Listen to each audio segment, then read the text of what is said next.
guy. We figured out the name last night. There was somebody else that thought it was Froggy. the first Thought thing it that was was- report. No, it wasn't. No, he was Froggy, but there was another Froggy. Is that who it was? You know, Gene Woods at the Gene Coon's house, was in there, you know? There was always a rock there. Yes, yes. It's in the woods, and he said that's why, because his parents owned the birthday of his from him. And I was like, oh, Well, you okay, I never seen that. got the stuff out of the book, right? What I say? Yeah, Yeah. he's talk all the time, I don't see him as my friend.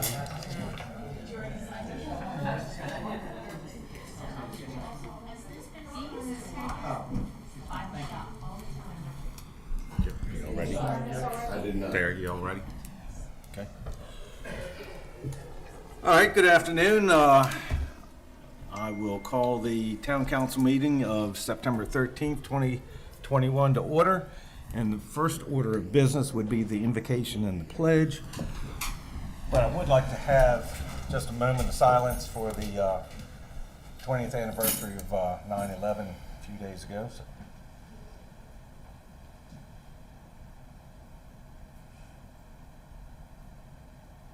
Thank you. All right, let us pray. Heavenly Father, Lord, thank you for this day and thank you for the absolutely gorgeous weather we've had this past week. Father, as always, we continue prayers for our community and our country, and we just ask you please continue to keep us safe and healthy. And Father, please allow us to have a productive and enjoyable meeting this evening. All these things we pray in Jesus' name. Amen. Amen. And Terry, you want to lead us in the pledge?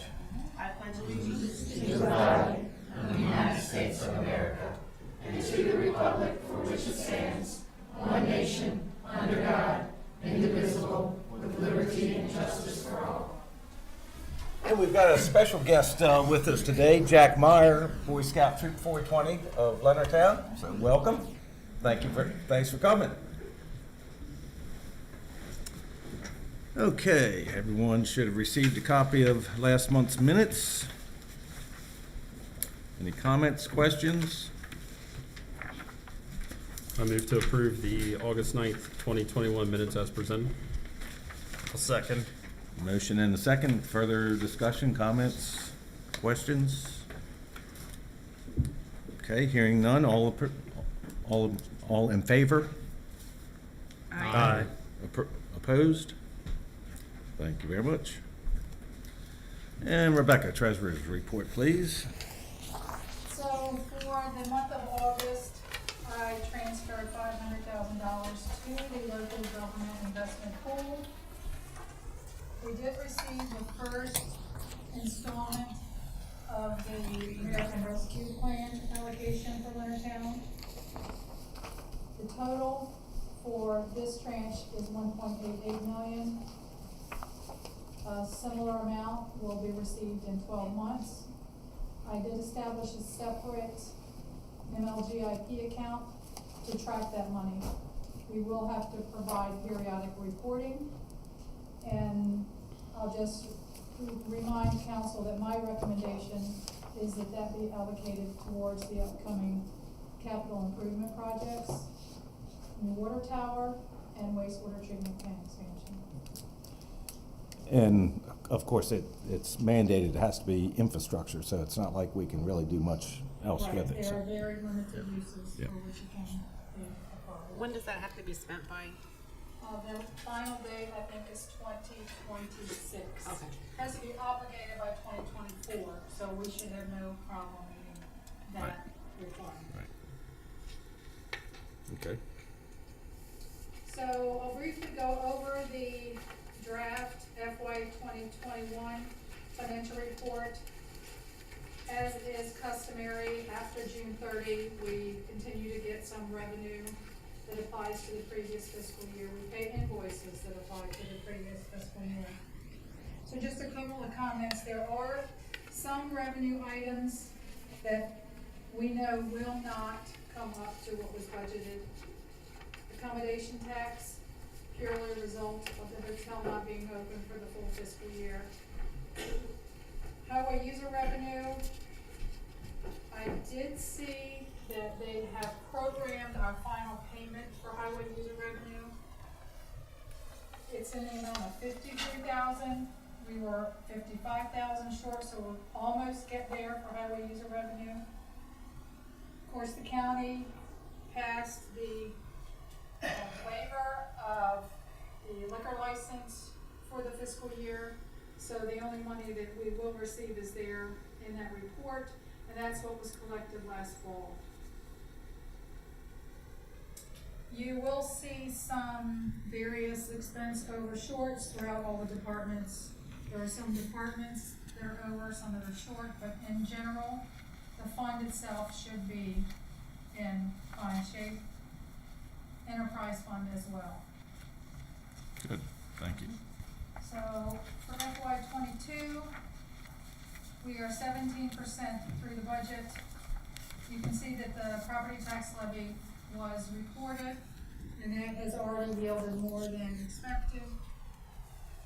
And the only expense item we'll talk about is what appears to be an overage for property and liability insurance, and that's just a function of me not having allocated that across the partnership, and so that will come. And audit field work will begin next Tuesday. Okay. That's it. Any comments, questions for Rebecca? Okay. Thank you very much. Okay, Jada, Planning Department, please. The Planning and Zoning Commission last met on June 21st of this year with one item on their agenda. There is currently one item on the agenda for the September 20th meeting, and that's going to be the Wendy's restaurant chain. They're going to request architectural review and approval for a massive renovation that they're doing inside the house. Okay. So that's all we have at this time. Okay. Any questions for Rebecca? I mean, for Jada? Okay, thank you very much. And we just got a copy of this last month's police report. Sergeant Corporal Nelson is not with us today. She's out with her daughter, but yeah, nothing major. I see there were 16 accidents last month in town. So we sent an email to the state asking if they couldn't help us with the light again at Clark's Rest. So we'll pursue that. So. Okay. All right, Michelle, Town Administrator's report. And I would just mention that Corporal Nelson was the first recipient of the Peggy Smolarski neighborhood hero, I think, or something like that. I posted it on our Facebook, and it was her and Angela Delosier, so I'm sure that was very emotional on Saturday night. The first item on my agenda is the October Town Council meeting is going to be moved to Tuesday, October the 12th, due to Monday being a holiday. So I just wanted to make that point. The next item is requesting approval for the GHD task orders 25 and 26 water and sewer development impact analysis for Meadows at Town Run 2. In the past, we've worked with GHD to model and analyze the impact of a large development on our water and sewer system to be able to plan for the future, things like fire flow and just being able to know what we have in the ground. Because the town is building a water tower and a well in the Meadows 2 development on donated land by Quality Built Homes, we're participating in the study along with the developer. The cost of the two studies would be split between the two of us, $18,500 each. We did receive an extra $10,000 in our MDE operations grant that we were not anticipating that could be applied toward our portion of the expenses. And we believe that we can cover the other $8,500 from the departmental budgets. In the past, just so you know, those studies cost $5,000 each, and that was in the early 2000s. But now they're significantly more expensive. But it is important. They model. We have a system of modeled all of our water and sewer lines, and this would add those to that system, and then being able to just go in and make changes and see what infrastructure needs to be done. So it is really important. Just administrative, sorry. On task order 26, page 3, it's there's an extra 0 in the 18,000. So it would okay. just look like 185,000. Just want to Oh, make okay. sure. Yeah, we don't wanna have to pay any of that. Oh, gotcha. This is, just make sure I understand, this is for the whole project there, right? Even the Wilkinson Farm too? Right, we didn't do it with Meadows One because it was a smaller development, knowing that the larger project was coming, and we were already in the process of doing some water studies because of the water tower and the well. So this would incorporate both Meadows One and Two and get them all in the system. All right, well, I move to approve GHD task orders 25 and 26 for the water and sewer development impact analyst for the Meadows at Town Run in the amount of $37,000. $18,500 be paid by Quality Built Homes. I'll second. Okay, motion and second. Further discussion? Okay, hearing none. All in favor? Aye. Opposed? Motion carries. Thank you very much. The next item is Phase 2 of the Downtown Strategic Plan and Waterfront Plan by Mahan Reichel and Arnett Muldrow. As per our long-term plans for strategic planning for the town, we are ready to embark on Phase 2 of the Downtown Strategic Plan from 2019, which is with a major focus on West Fenwick and the Waterfront District. There are a number of projects within these two districts that will have a major impact on the town for many years to come. This strategic plan will be needed to help guide those areas of development. This would include Tudor Hall, the Wharf, the Bell Motor Site, all of West Fenwick District, and with all the changes that are happening around there. And so it's just continuing the downtown strategic plan, which I think has been extremely positive and very successful. We've already implemented a lot of that. I think it will be important. Every day, pretty much, I get emails and phone calls of ideas people have for the waterfront. So we'll engage the community again, like we did with the roundtables in the first downtown plan. Get ideas and actually start getting things on paper, so that as things start to develop, we have a plan in place and we know what we want to do. Additionally, one other note. The same company is also, since they did our downtown plan, they've recently done the Innovation District at the airport for the county. They're getting ready to do a rebranding for Visit St. Mary's. They're talking to another organization in the area. It just gives them even a broader vision of, the county and things that are going on. So I think it really even ties in a lot better than them just being focused on Leonardtown, so they actually know what's going on in the rest of the community as well. What was the budgeted amount that we originally had? I think it's 50. So we're 2,000 over budget? 2,000? 52,300 Oh, it was is what's in 52? Professional services. Okay. It is 52,300. It came in $10 under. Well, we had an estimate. Right, there was an estimate. We had an okay. estimate originally when we did the budget. And it's a pretty tight timeline. One reason is because things are moving with Tudor Hall, and also I know there's been a lot of interest in the Bell Motor Site, and I think it's going to be key that everything ties together and works together well. So the group would be back in October and November for roundtables, and we would have a report by February. So it is a nice turnaround. I was going to mention that I just talked to Donald Bell earlier today, and he's pretty sure he's got someone that's very interested in probably going with them. This guy's going to do a 90-day kind of make sure he wants to go through with it. But yeah, this is the right time to bring that piece into. So. We've talked to Donald a lot, and he seems to understand the vision and want to do what's good for everybody. And I've actually have the consultants already sending me some examples that he's going to meet with us in a couple weeks when he comes up and just kind of see what our vision for the waterfront is, because he hasn't seen the Tudor Hall plan.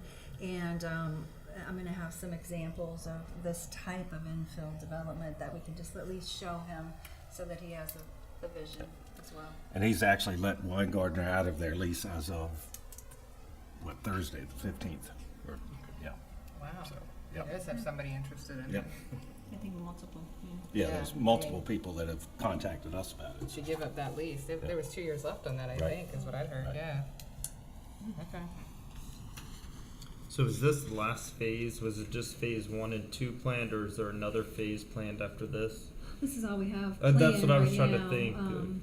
When we did the original waterfront plan, back in like 2006, there were actually, we looked at 4 quadrants. So, there could be, something more, to the northwest, area, but, I mean, most of that is developed, it really would be more about connectivity and, unless we, annex some larger parcels or something. But this is the, the core. I couldn't think of anything else. I just knew we were calling it phase 2. I couldn't think if we were Yeah. planning on They anything else. touched on this area in phase 1. This will just be a lot more detailed and specifically focused on the downtown, or the waterfront mostly. Okay. What was that other group that we brought in, that we met with? Yeah, we used them to review just the initial plan for, and that they were a company that St. Mary's County Economic Development had been using. They used them as well for the Innovation District, and Mayhem Reichel is the most recent ones that they used. Okay, so they just came in, listened to our We ideas. just did a $4,000, it wasn't even that much money, but a maximum of $4,000 review, a quick review of the plan before we moved forward with the land swaps. It was just a very specific, focused planning. Okay. More about the actual planning of the neighborhood, not about our strategic plan, which is more, they're more focused on that type of development. That company is. Okay. So it was really for the land swaps, Yes. trying to deal with that. And we're not gonna be dealing with them anymore at this point. We're dealing strictly with Mayhem Reichel? Right, unless it's something more development, design, focus. I mean, you could go to someone else, but Mayhem Reichel actually has people that do that as well. It's just they're more big picture. Okay. Because they had a lot, like we talked about, like the design of the houses and where to put playgrounds and where to put Yeah, pools and and this things. this will take that as well. That will get incorporated. All the information that we have. I mean, we have the waterfront 2 different waterfront plans that we've updated. So all that information gets rolled into what we end up with for this as a final concept for the waterfront, as well as I've captured all the ideas that have come in from, I mean, literally weekly for sure, I get ideas, oh, we think there should be a spray park, or we think there should be this or that. And so capturing all those ideas and just starting to put all the information into one plan. So, because we have 240 acres of public use space, all of the waterfront. So making sure that what we can and want to do on our portion before the developer moves forward with his, and that they work together. So this will be like that concept plan, kind of like they did for the wharf 12 years ago. It'll have the pictures, and they'll integrate all of this into. I specifically, if you look at the proposal, it's going to be very illustration heavy, not as much text as we had for the downtown plan.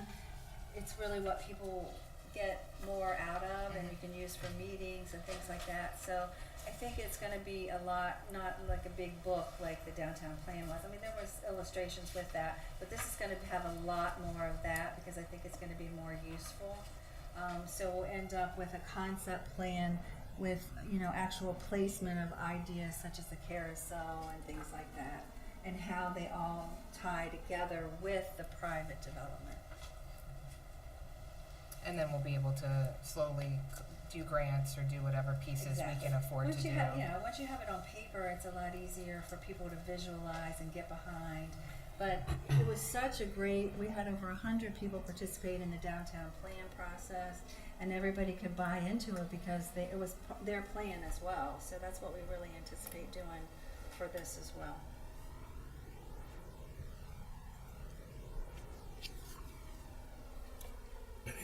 Any other comments, questions? I was just gonna say, since I've been on the board, I mean, to my knowledge, we've had a great working relationship with Mayhem Reichel. I mean, they've always done They're a fantastic. great job, and so. They give us, they're checking in to see how we're coming, and they feel like we have implemented the plan so much faster and better than so many other towns. They use us as an example a lot of times, because we've actually taken their strategies and implemented them very quickly.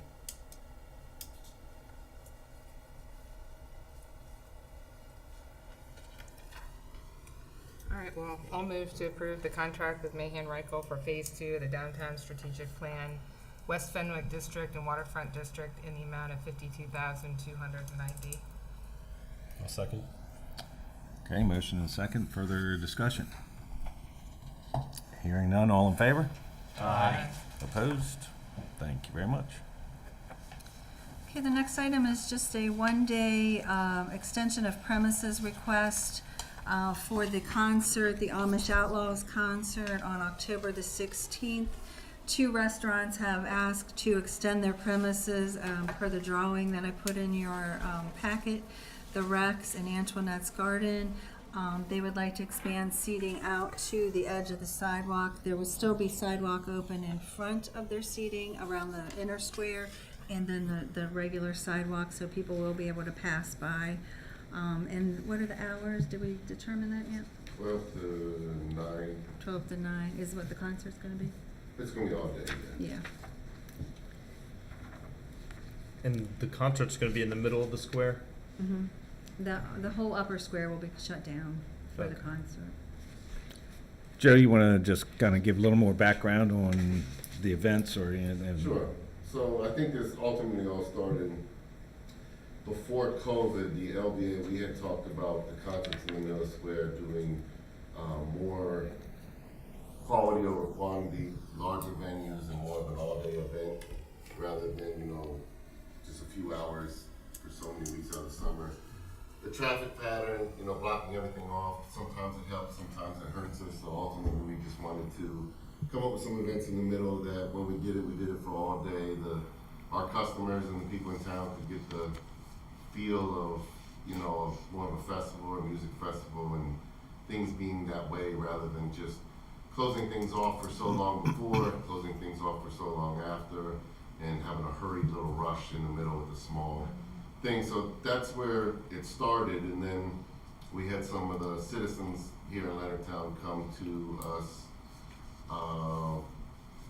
in the middle of the winter, and asked us if we could do something like Amish Outlaws. They really wanted Amish Outlaws.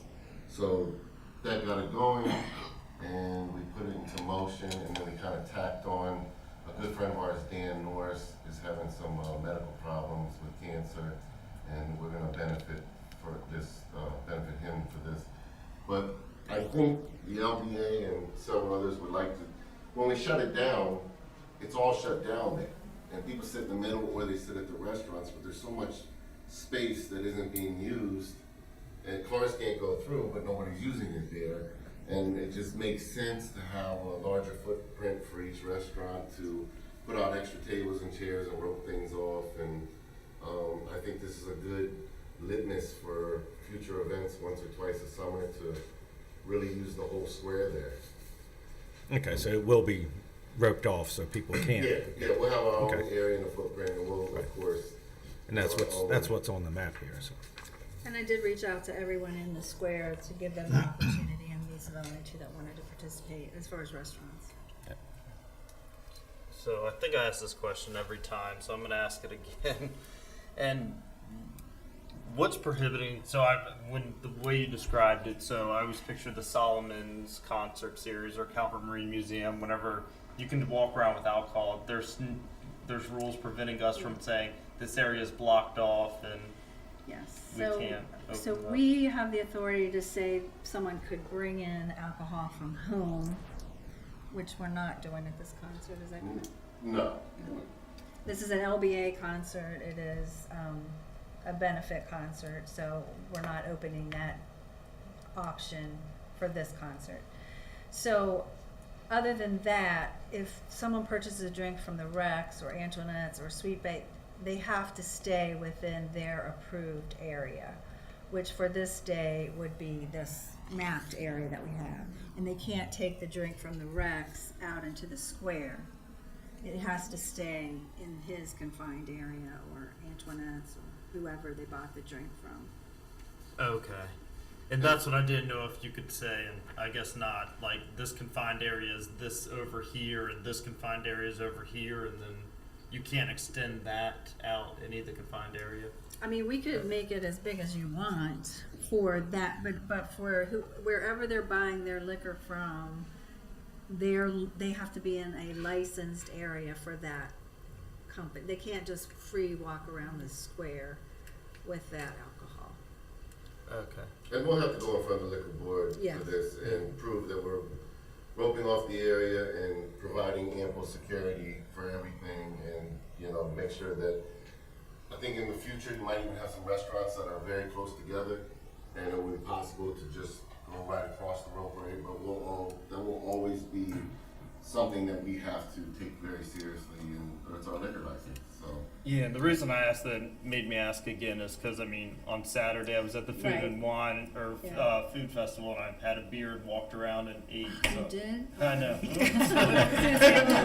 because the reason why you couldn't have gone in the racks and bought a beer and walked around. You had to buy it from the Rotary Club, Yeah. or wine from Port of Leonard Town. So it's on their license, and it's for the whole event area, because they are allowed to have events, one-day events. But they had to stay within they couldn't take it outside of the downtown area. We had it, areas marked that said no alcohol beyond this point, and they needed to have someone monitoring And it. they couldn't had walk. monitors at each location. where Yeah, you at each get in. entrance. But you couldn't, like, if you would have bought a beer that day, you would have had to stay in the confines of what the Rex has approved already, the seating area that we've approved. Yeah. But if you bought from those two vendors, like the winery, they get their license, their event license from the state, not from the local alcohol beverage board. Okay. Yeah, I was just wondering because I think all they did was stamp my hand and. Yeah, but that's because you were buying from those vendors, and they had the whole area. But if you would have gone into one of the restaurants, you would have had to stay within that restaurant. It's a different type of license. Okay. I'll remember it for next time, or I may ask again. That's fine. No Now, problem. if you guys ever want us to be able to let everybody walk around. We have ideas. Well, didn't they open some of that up with carrying the cups or That got something? killed. That did get killed, the Well, in to-go a cups? way, I thought but it went through. I mean, you I'm have to get a special license for that. Oh, You yeah. have to log the people who, Sean, I think Sean knows the rules better than I do.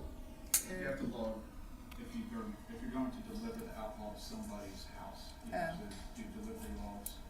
And then if you're gonna, like each person's only allowed two to-go cocktails, and each liquor license has to apply for a permit to be able to do it. Oh, so you have to actually get a separate, and you guys don't have that now at this point. We're working on it, they came out with it, and they just have, anyway, it's been a long process. So if that was in place, then for the concert, anybody could go to one of our restaurants, purchase it to go. It has to have a top on it, and then they could go out. That's what we did for COVID. You were allowed to do that. You're still allowed to, if it's a sealed container from the manufacturer, like Joe, we both could sell a bottle of wine or a can of beer, as long as it's sealed. We could sell that, and then when you guys were doing some of the concerts in the square that you allow people to bring their coolers to, since the town allows the drinking in that vicinity, then somebody could then take that sealed container. Right, we and were doing open that it with out there. the picnic So bags and There's still stuff. that potential, it's just the mixed drinks themselves I see. are the only things that Okay. you need for. Okay. Yeah, and I guess we have an off-premise license, so technically it's like a liquor store if somebody wanted to buy it from us. Right. Right. Right. So for that day, But I don't think we get into that. yeah. So this is just for the letter of support. They still have to go to the liquor board and get approval at the October meeting. I think it sounds like fun. Yeah. Looking forward to it. So I move to send a liquor license letter of support for an extension of premises for the Rex and Antoinette's Garden in the downtown square for one day during the Amish Outlaws concert on October 16th. I'll second. Motion and second, further discussion? Hearing none, all in favor? Aye. Opposed? Thank you. very much. Okay, the next item is the outdoor seating for Social Coffee House. Social is still under the temporary seating for one parking space, and then they have permanent seating for the space right in front of their business.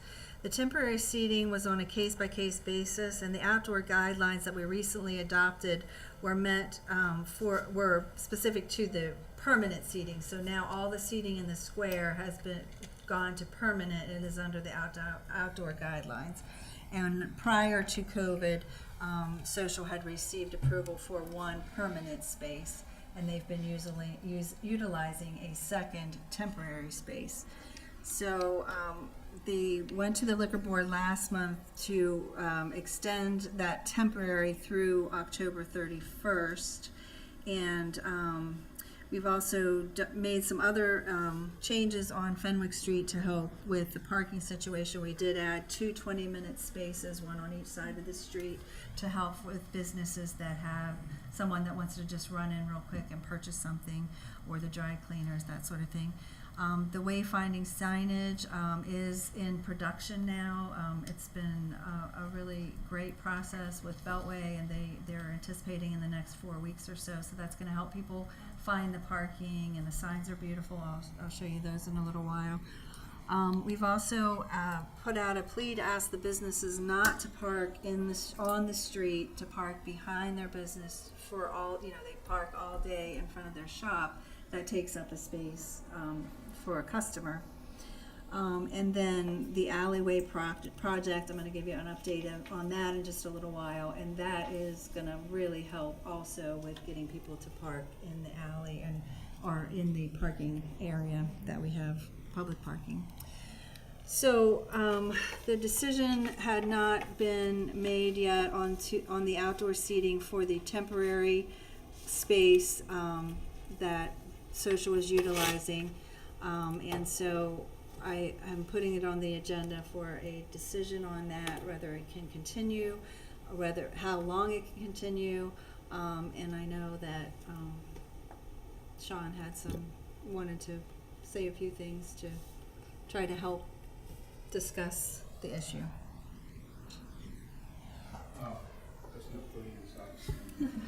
Just for the record, please give your name and. Sean Coogan, owner of Social Coffee House. I think this is my 4th time coming in front of you guys discussing this.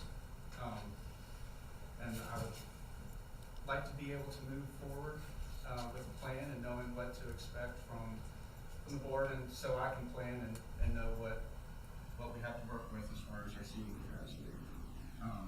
Since the onset of it, the town has been great in getting its kick-started, and it's been honestly a godsend, if you can call it that. But it has helped Social understand that it hasn't even reached its true potential. One of the first things that I think you guys asked me when I came in front of you to ask for the one space in front of us to be permanent prior to COVID was, why would you want to give up one parking space in front of you that you can quickly come in and out of to get a cup of coffee? It's because at the end of the day, I realized I can't compete with Dunkin' Donuts. I can't have a drive-through wrapped around my building. Still don't know why we put it that close to square. But we need to make coffee or products, anything we have that's worth parking for. It's worth walking for. It's a great town that the town has been putting a ton of money into making a more walkable district. I haven't seen the town putting a ton of money in making a more parking accessible district. So giving up that space that may have been taken up anyway from a car coming in and somebody getting a 3-hour hair color treatment over Escape, I chose, let's get more people sitting and eating in the square. That was prior to COVID. That's prior to any of us ever even realizing how great everyone would love this idea. Since doing so, I have, like I said, 4th time now here, having to defend our outdoor seating. So I wanted to bring in some of my staff. I think there's only half of you guys. I think there's like 11 of them in here. To show you that it's not just tables and chairs that we're talking about here. It's real people's jobs that are impacted by this. because of the outdoor seating, because of a certain few changes we've made during COVID, we've grown by 60% in 2020. We're no longer eligible for any of the financial aid that the government has been giving out for small businesses because we cannot show that we are being affected by COVID anymore. So as we were about to hit into the spring outdoor season, I got a letter sent to me by you guys asking for me to remove my tables off the sidewalk. Without a conversation, without any, hey, how is this going to impact your business? Move your tables off the sidewalk. We've had complaints from only one specific area. And it's a little frustrating when I proposed a compromise for an additional parking space. And take the tables away, three tables away, if we can go and add a third parking space to utilize, and which only, because we're on Fenwick Street is parallel parking, we can only fit 2 tables per parking space. So we lose 3, we save 2. I was willing to work with that on a compromise, and I was told, let's take a month, talk about it, and we'll come back. We want to talk to the business owner this would impact. 3 days later, I got the letter, take your tables off the sidewalk, without ever talking to me. So I'm just asking you guys, the term gets thrown around a lot, hey, this decision is going to grow and bring people into town. This is, I don't know, Christian, I'm going to call you out. Adirondack chairs. I remember that one. This is going to be great for the town. This is going to bring people are going to love to sit here and enjoy it. It's able to throw around that phrase, this is going to be great for town and business. And we vote for it because if you're against it, you are basically saying you hate small business. I don't know. So we do that, but you can't have any metric actually showing that that is actually causing a good impact on small business. I have, from May, from this letter, I can show you proof of your decisions hurting a small business. $800, roughly, a day on the weekends, since I had to remove those 3 tables, has hurt our business. 3 tables you guys are talking about potentially taking away from us now. Some of these girls that are in here that have stuck through with a small business restaurant during COVID, I'm going to struggle to find a job to sustain them to be able to work there. So I'm asking you guys, if you're going to dump all this money into increasing the walkability of the town, weigh that with how much money you're spending on increasing the parking situation in town. So 1 parking space is all I'm asking. Keep that 1 temporary parking space that, I don't know if you're aware, that actually was already kind of going to go away when we talked about doing the crosswalk and alleyway project, because when my 1 permit space that I already have, when the sidewalk gets extended out, it was going to have a bump out, an angled easement into the next parking space to prevent a car from being able to back its bumper up right against where a parking space is going to be. So if this is the parking space I have now, and this is the one I'm contested to, the angle would go that way, so that parking space is pretty much out of the question anyway. So I just would really hope that you guys weigh, why would we want 1 more car parked in town when we have no enforceability on the parking spaces? Anybody can park there all day long, and there's not anything anyone can say about it. We have added 2 parking spaces on Fenwick, thank you, for a 20-minute time limit or something. 20-minute parking, correct. There's no enforcement on that, though. It's an honor system. There's nobody out there monitoring when the car pulls in and parks, how long it sits there, and when it left. So if we're not having any parking enforcement, what does 1 more parking space on Fenwick Street really gain us when we have business owners, as we speak right now, that are parked on Fenwick Street, taking up the spots? That reminds me, not too long ago, there was an issue got raised to the town cleaners. They were the same people that have the issue with where we're at right now. Warning them that we were going to take over the drive-through alley and put seating there. The town cleaner went out his way to come talk to me and say, hey, I heard this was going on. He says, hey, do do you need more space? I would love, like, take the space in front of my store. I would love to help you guys, and obviously we can't do that. The liquor, trying to get in and out of that space would be good. But there are other business owners on that street that would go out of their way to help us out. And I really would like it if you guys would really think about these guidelines that you passed, and on the case-by-case basis, a parallel parking spot on Fenwick Street is not the same as an angled parking space on Washington Street. The square footage, it's one parallel parking space, I can only fit 2 tables. So I really would like it would be nice if you guys could look at things on a case-by-case basis instead of a blanket policy for everyone. And unless somebody has any questions, that's pretty much all it is.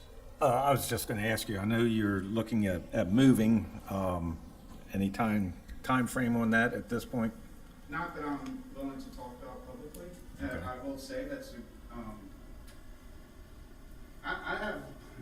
I'm right up against making a couple of decisions here on investing pretty heavily in the town.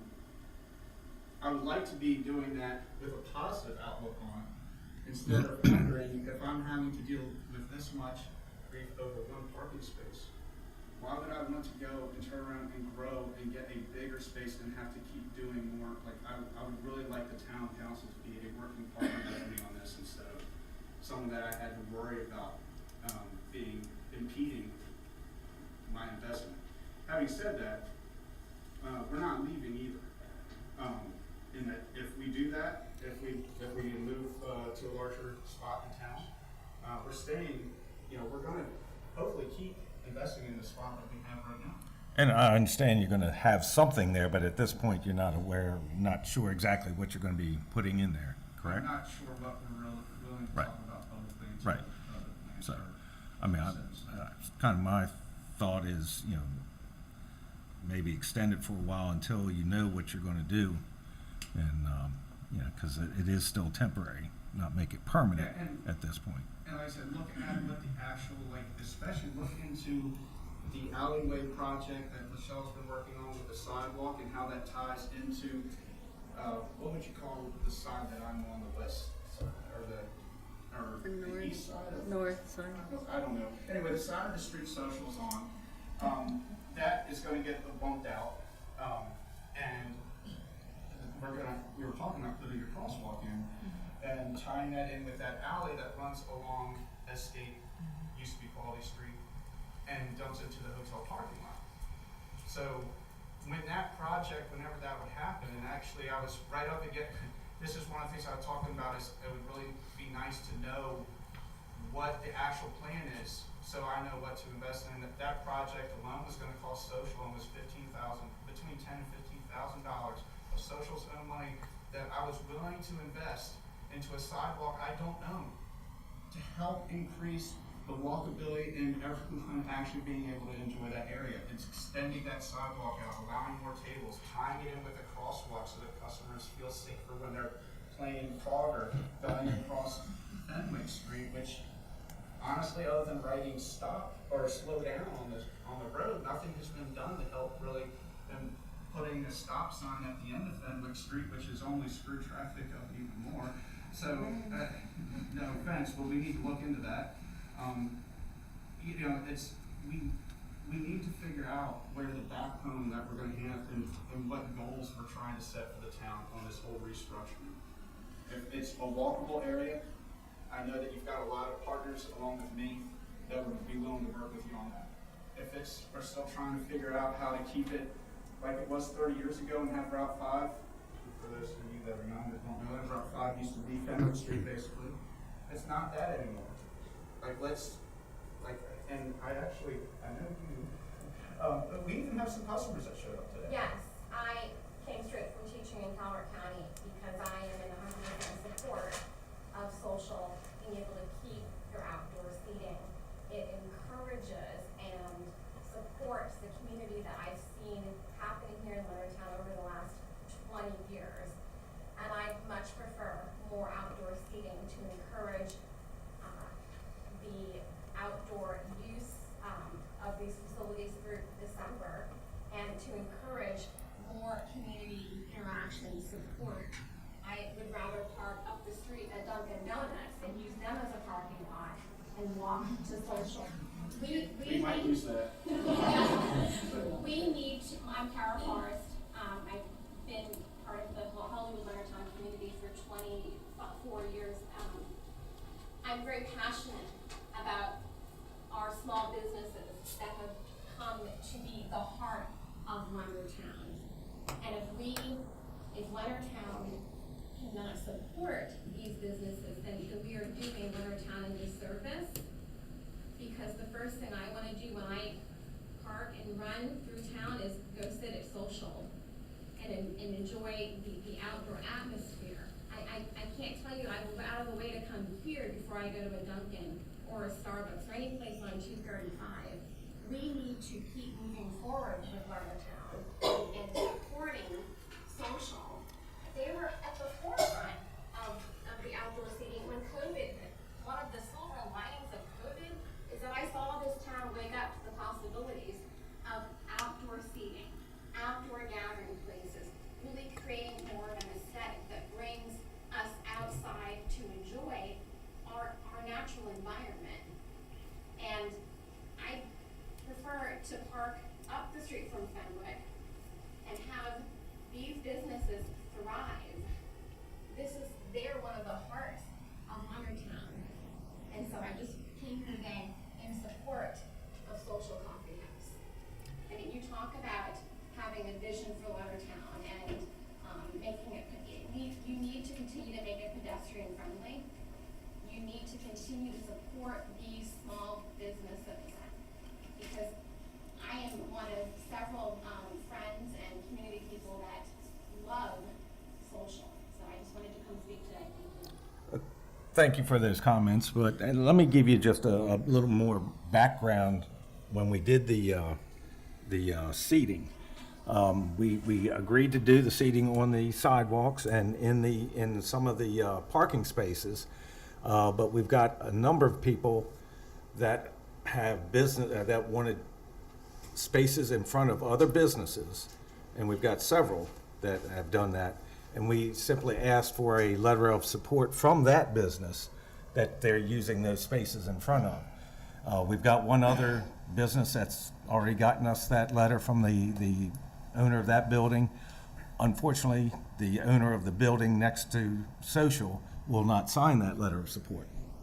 So that's kind of where we are today. But we're not talking about permanent for this one space on this one, just temporary. So we don't need that signature for temporary. And Sean does have the one space that we gave him before COVID, and you'll have that even after October 31st, right? That's my understanding. Yeah. That the space he has, he'll have all year. Are you going to take that one away as well? No, I mean, we've already approved that. Yeah, that is permanent. That That's is permanent, yeah. and he will have it. So the outdoor seating, even for Sean, will not go away, even on October 31st. Our seating, as far as I'm aware, unless something changes, we will be able to have 4 tables outside. And we worked hard to get that for you because we do think it's important. And I would like to thank the 2 members that came in and talked with me personally about it as well.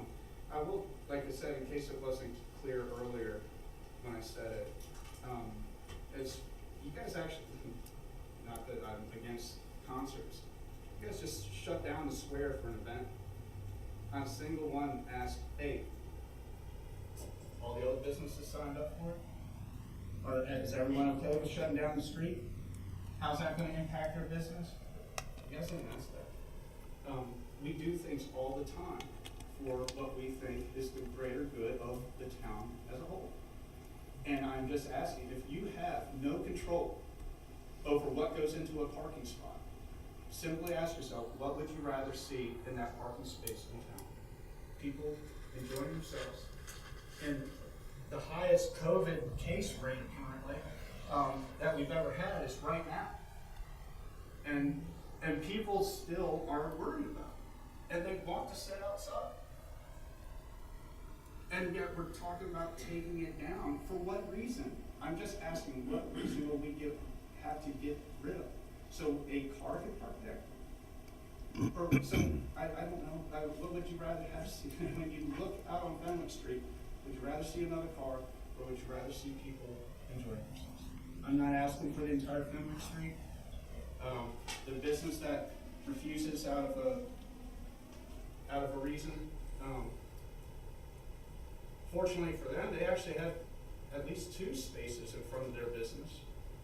So the parking space that I have temporarily is only half of their business. I'm not taking up their full facade.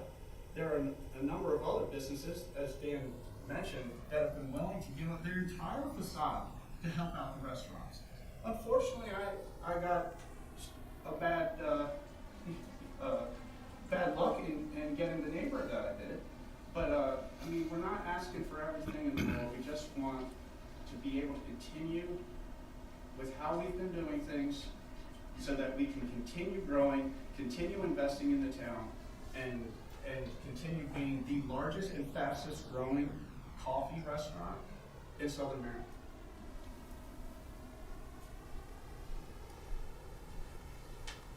Any other questions? So, Mayor, can you confirm that David is okay keeping the seating till October 31st?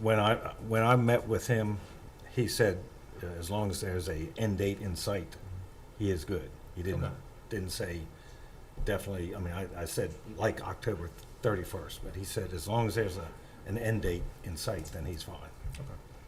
But that's the date we gave all businesses, correct? October 31st for outdoor seating? No, originally we did talk about it and we have that option. The permanent seating is permanent seating. And, you know, we've had a lot of people starting to say, I want you to keep it longer. But we have the option of changing it, moving it. We kept the planters so that we could move them. Yeah. If there's no one using it, it could go up for the winter. But a lot of people are saying, don't take it away anytime. You know, they're getting, they're using the heating, you know, fireplace pits, and so we didn't make that a rule. I remember us but discussing it. we did discuss it, and you know, that's something that can happen if you want to take it away, or we can keep it. The liquor board didn't put any dates on it. It's all approved for permanent seating. Okay. And I know that the restaurants are really wanting to keep it even after October 31st, because there's a lot of nice days, and a lot of people are talking about it and saying don't take it away.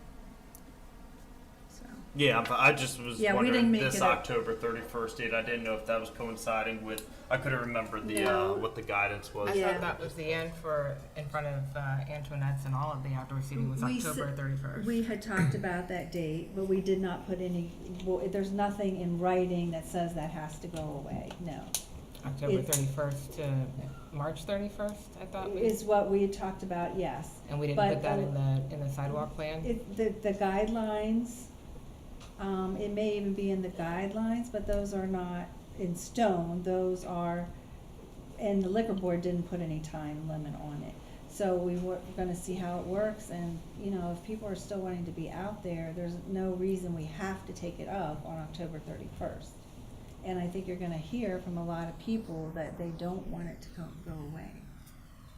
Well, that might be for another meeting then. Right, To hear from right, I everybody. mean, that's fine, but we didn't put a specific timeline that it had to be taken up. I know there were people that wanted to open up some parking, we can look at the configuration, but it's not mandatory that it has to be taken up. But you all can say yes, but I think that it needs to be discussed, because we're getting a lot of requests for the businesses that want to keep it longer, and from customers. I would add as well, to touch on what Dan mentioned about the letter being provided from the business that it goes in front. That's a guideline that was enacted by you guys. That wasn't something handed down from anyone else. You guys created the guideline that said that that was required. And I don't know if you guys really put much thought to it or not, but like I mentioned earlier, there is a big difference between a parking space in front of a business on Washington Street versus one on Fenwick. The square footage that I'm able to have for a table and chairs and to keep them adequately spaced amongst each other is far less than the same length of curb on Washington Street. So if we were to say, and I think I said, Antoinette's, let's say they're my competitor. They have half the indoor seating capacity as I do. They have now twice as much, if my temporary goes away, twice as much outdoor seating capacity as I do. So by putting this just as guideline in place, you've effectively gotten involved in the competition between businesses and giving unfair advantages to other businesses. Not factoring in seating capacity, if that was the whole reason for it to start in the first place, was to offset COVID's indoor seating capacities. You've now turned around and by just having this blank, that's why I asked, and I know that a couple of you, when we talked in person, we discussed a case-by-case basis. Because in effect, if you just go by a simple guideline, you are unfairly giving advantages and disadvantages to businesses without maybe even realizing it. But we're also giving a disadvantage to a business that's been there for 35 years that now has clients that can't make it into his front door. You know, I mean, I feel like that's where, I am very sympathetic to that. And that's, you know, for instance, when the original plan that you guys gave me included tables on the sidewalk. You know, like I said, this is my 4th time here. And every angry email that comes in from the fire department chips away at it. And here we are now talking about a parking space that no business actually has the ultimate say over who parks in any spot. Now, when we walk out of here, I can tell my entire staff, Fenwick Street's fair game, guys. Park there, fill it up. There's nothing anyone can do about it because we don't have parking requirements and restrictions. I obviously don't want to do that. I get frustrated when I see the business owners park on Fenwick myself. Because businesses like the town cleaners that need quick in and out access. But if there's anyone on Fenwick Street that would need an in and out parking space, I would think it would be us, competing with Dunkin' Donuts. Your liquor board approval, is that good right now? You don't have to go back to them for anything right now? Well, technically I have to go back to them next month. If nothing changes, October 31st, my outdoor seating gets cut in half. Okay, so the liquor board, It was only until October 31st, okay. which was what, you know, like I said, Michelle and I were tortured with a few-hour meeting and just to get a couple of months added to it. So next month, if we may have to be back again. Yeah. Hopefully, we're back again asking for more because the council chose to help out a small business in town, a small restaurant in town that's growing and bringing people in, bringing people down on the end of Fenwick Street. Actually, and you know, to your point, Mary, I know you're concerned about down to the 35-year business. This morning, we actually put a post out to warn people that we would be closed. This morning, I had a customer come in and ask what was going on. And they don't know the whole story, and maybe depending on how this meeting goes, I might start telling everybody the full story. But they asked for, they did not understand why any business would be against it. They said, we were here on Saturday for a 30th birthday party, enjoying brunch. And after we had a few drinks, we're sitting there staring into the business and all the junk that's around there for sale. And they got up and they went into the business and they spent $40 on some random end table thing. I have no idea what it is. But they bought that table because they were sitting there looking at it while they were drinking. Why would we not want more people sitting down enjoying themselves instead of just another parking space when we already have all, according to Dan's, my favorite line from you is, parking is a perceived problem. I have it written right on every single coffee sleeve that you see from us. It says parking sucks, but our coffee's worth it. It's just the way it is in town. One of the Mayhem Reichel plans that you guys voted and approved on, they started out, there's a slide that shows Walmart overlaid, Walmart in its parking lot, overlaid over the top of Wintertown. It takes the entire town up. people are more than willing to park all the way at the end to keep their car from getting dinged into at Walmart and walking all the way through that. So why would they not want to do that in town? That was the whole premise of what I thought the town as a whole was trying to move towards, is making more people understand that it's a walkable thing, making them want to walk because they see other businesses that are open along the way. Right now, especially on the weekend, I am the only business, we are the only business that pulls people down Fenwick Street. And I would hope we wouldn't want to stagnate that. Okay. Kevin, would you like to say a few words, please? Yeah, sure. Name and address. So I'm not against Address, please. 22580 Keyway. I'm not against the outdoor seating. I actually like it. It's a good thing. The issue that is on the Fenwick Street is the only issue we have in town. Why is there an issue? Because he goes out and posts tables in front of the business so that people cannot get into the business. That has happened, I know, at least 3 times. I know the sheriff's department was called because one of the workers for David's Flowers had fear. So that is not right. And you should not be, that is not a good neighbor to have. So you're talking about an unfair advantage. You're an unfair advantage. You're not treating people the way you want to be treated. That is not right. Just treat everybody the same. You're talking about real people's jobs. Real people's jobs. That's a guy who's been in business for 35 years. Work with him. And you know, at the beginning of all this, COVID. Didn't know it was going to be politicized this long, and thought that there was going to be an end in sight. Well, we know it's not an end in sight. It's going to continue on and on and on. So, I know that your peers have been to you and have tried to counsel you and to say, hey, you know, just lighten up a little bit. You know, do whatever you got to do. As far as I know that the town, a couple of the town council I've been in and talked to. Danny's been in. I know Michelle's been in. I don't know how many times that it's been for moving the tables in front of his business so people can't get into it. It's just there's just so many things that the encroachment out into the roadway. You're talking about, let's see, October 3rd, I believe it was, had a vehicle come up, smashed through those barrels. Thank God nobody got hurt. You know, I don't. Fire think trucks run through there all the time too. and you know what they're doing? They're saving people's lives. They're So also just as much of a problem. I don't think fire department's a problem here.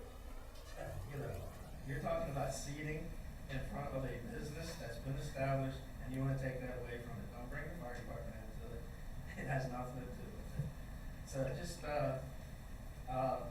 as far as the walkway, so we're talking about you want the town to be walkable. There's an ADA requirement that you have to have 36 inches so you can walk through there. I've had people tell me before, why are you walking out on the street? Well, I can't walk through here because I can't do the social distancing because of the COVID rules. So, I mean, you got stuff out in front of your building, it's not ADA compliant. It's just, the real thing that really gets to me is how you can be to another human being. It's just not, it's not right. We're all in this together. We all need to work together. And I think that all of this could have been taken care of if you just sat down and had a little chat and came to a reasonable decision with something. Coming to me, you've already said I've been in front of the council 4 times. Why are you coming to the council 4 times? You know, if you don't get it, you don't get it. It's not even coming, man. Just real quick. It's just frustrating to see a person that has all these walkable, real people's jobs, unfair advantages, and you're the guy that's sitting here doing all this stuff. So that's my 2 cents. Alright, you said that people at David's Flowers had fear over us. We have been threatened by them numerous times. The woman who works there threw a water can at us. We were on our property. So tell me that that's not a problem. I am 23 years old and a grown woman is throwing a water can at me over nothing. Just Just- before it starts going down that Yeah. rabbit hole, I would like to say, since it was mentioned, belief in it. I've had many conversations with your brother. Your brother, correct? Yes. Yeah. Okay. I was wondering. I thought it might have been fire department or that while you were here talking about that. Fortunately, I have surveillance cameras for security, and clearly I needed it to document situations that you decided to bring up. Unfortunately, as I've shared with some of the council members, and I wasn't really wanting to get into the mud with it, but I've shared some of the videos with you so that you can kind of understand the personal vendetta that is happening here. Because of COVID, we cannot have people on top of each other. There has never been an ADA issue. 36 inches is the ADA requirement. We have had to have social distancing for this entire time. There has never been an issue with ADA compliance. The tables where the health department comes in, inspects the tables, they have to give their approval to the liquor board to show that the tables are spaced and adequately positioned. Never has there been an ADA compliance issue or a COVID. Never had the health department or anybody complain that there was an issue on social distancing. We are measuring the 36 inches against stuff that's on the sidewalk. Our sidewalk is no different in size than the Rex. And they have tables there. They're ADA compliant. Ours are ADA compliant. And actually, there's tables and chairs were removed. And the reason why, I mentioned about the fire trucks or whatever, and this is the first time I really got to speak in person to a few. I'm looking at the letter right now. On December 15th, right before Christmas, please be advised that we are requesting that your surrounding temporary seating be moved towards the curb, which would effectively render it completely out of the question because you can only fit a table and chair between so much room in the parking spot. To the white line of the designated area. We are happy to help your business through this difficult time by accommodating outdoor seating, but we also have an obligation to safety and the security of the users of the town streets. And that is what I base my entire conversation with you guys on, is what is more important right now in town? Is it more important for the safety and security of a town or a car going through town? Or are we more importantly focusing on the safety of customers and pedestrians enjoying the town, walking around it?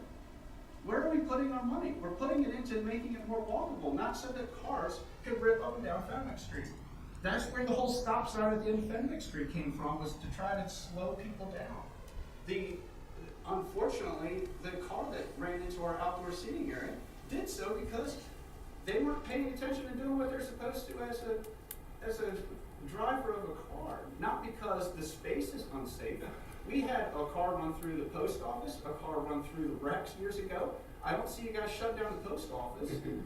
I don't see the Rex get shut down. I mean, we're allowing people to operate vehicles, hopefully in a safer manner, because of the things that we do in town by putting up a stop sign that I wish we had. It's just at the end of the day, what matters more? A parking spot, one more parking spot, or people enjoying themselves in town? And I'm sorry, I have 20-some employees, and I've talked to David a number of times. I've tried and tried and tried, and I'm done trying. And I even said to him the last time after the cops that I called to come there, after they threatened my girls, that at some point I'm going to have to go public about it, and I was trying not to do that because I did not want to impact his business and make it look like we were trying to get down in the mud with it. I don't want him to suffer. I have done everything I can to help him out, especially in the beginning when we were first there. This is not about trying to impact a business. I'm not trying to hurt him. I honest to God say it with truth that I think my business helps him. I think having people pull down the end of Fenwick Street helps him.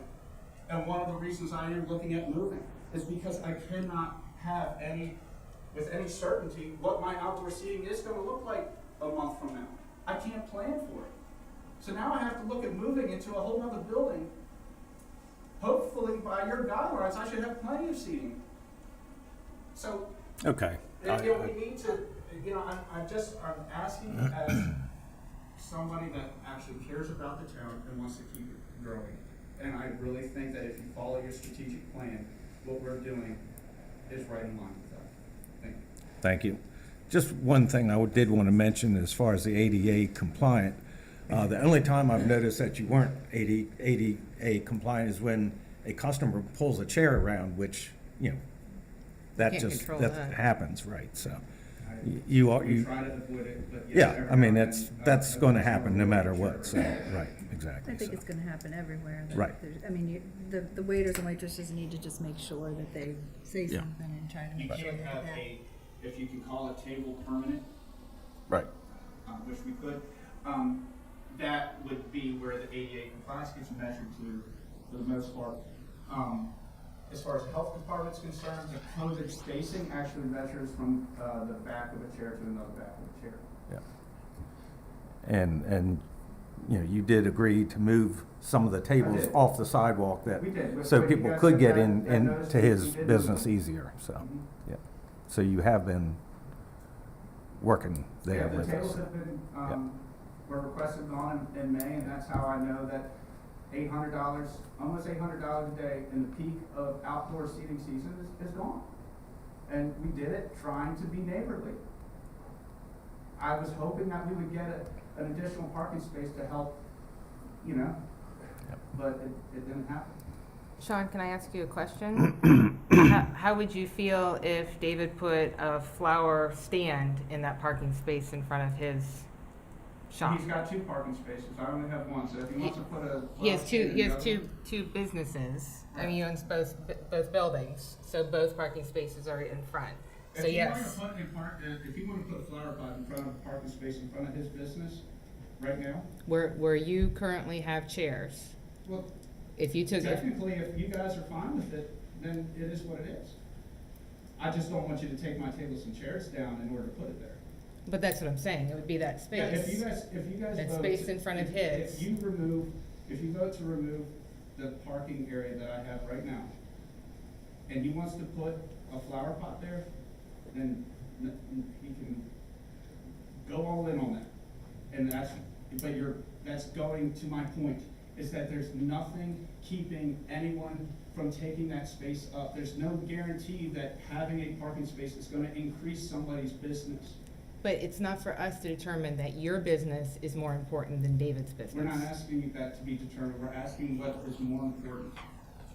Increasing the outdoor seating, increasing walkability in the town, or increasing parking spaces in town. I don't know how to say it any clearer than. Well, I mean, for all that, we should give you the whole Fenwick Street then. That's why I said a case-by-case basis. I'm just asking for, if you were to go, instead of a guideline saying just what is exactly in front of your, you know, if that's the case, can I get the parking spot in front of the town cleaners? Because they told me that I can use that. I guess You if know, they, it doesn't make sense. if they sign a letter, then I Yeah, don't and that's- see why that's they where- wouldn't be able And that's where to. my problem lies, is that when we have this just blanket thing, how do we compare a parking space on Washington Street compared to one in Fenwick Street? And you guys came out with a guideline of what's just directly in front of the facade of the building itself. And in theory, I understand, and it makes sense. And as a new business coming in, it's something that I can plan for. If I were to invest in another space in town, and right now I was aware of that guideline, I'm fine, I'm on board, I know what to expect. But there was never any talk of grandfathering anything in.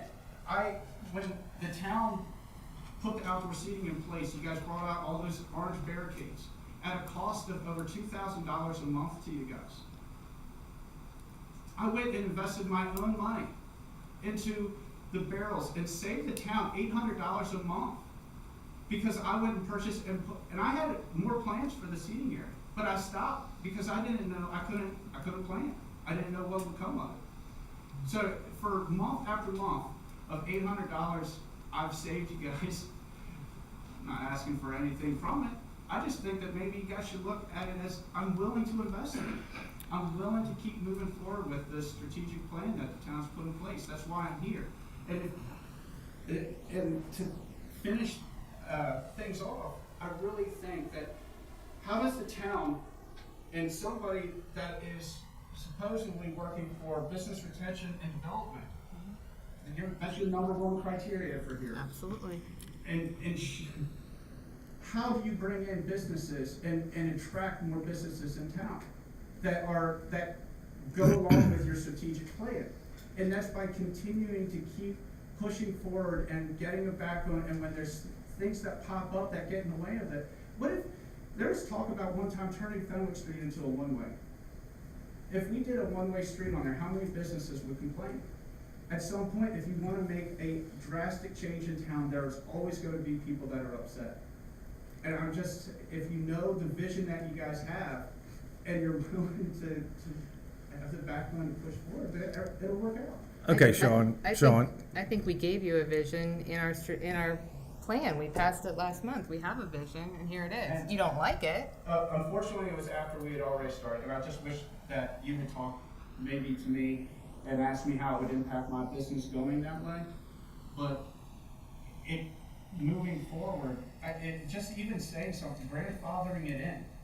Like I said, the whole point of the outdoor seating was because of COVID.